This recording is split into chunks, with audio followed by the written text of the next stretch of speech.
চলে আসলাম আবারও একটি নতুন ভিডিও নিয়ে। কেমন আছো তোমরা সবাই? আশা করি সবাই ভালো আছো, সুস্থ আছো। তো আমরাও ভালো আছি।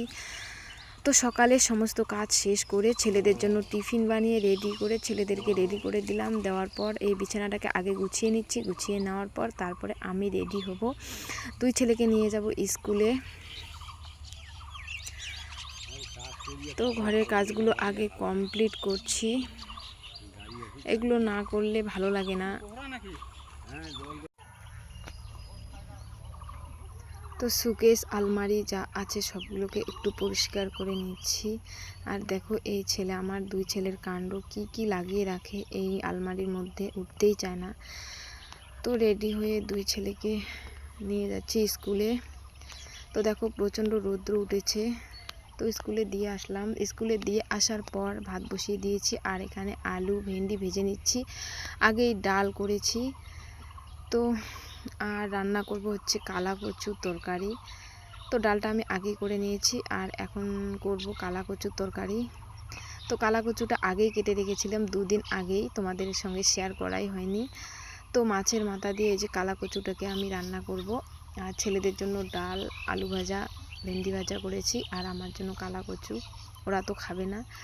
তো রান্না কমপ্লিট করে দুই ছেলেকে স্কুল থেকে নিয়ে আসলাম। নিয়ে আসার পর দুই ছেলেকে এখন খাইয়ে দিচ্ছি। আর গরমের মধ্যে জামাই পরতে চায় না। খাওয়া দাওয়ার পর আমি কাপড়গুলোকে এখন গুছিয়ে নেব।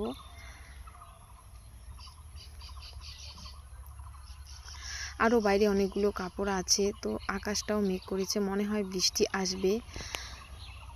তো যেগুলো শুকিয়েছে ওগুলো কাপড়ই আগে ভাঁজ করে নিচ্ছি।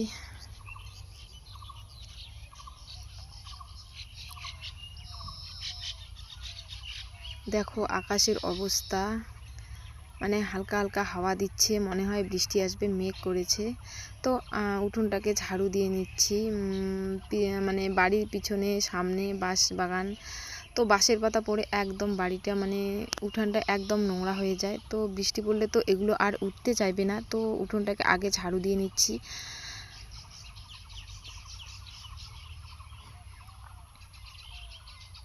মানে একটু হাওয়া হলেই এত পরিমাণে বাঁশের পাতা পড়ে, মানে কি বলবো। আর ঝাড়ু না দিলে ওগুলো আর পরে ভিজলে উঠতেই চায় না।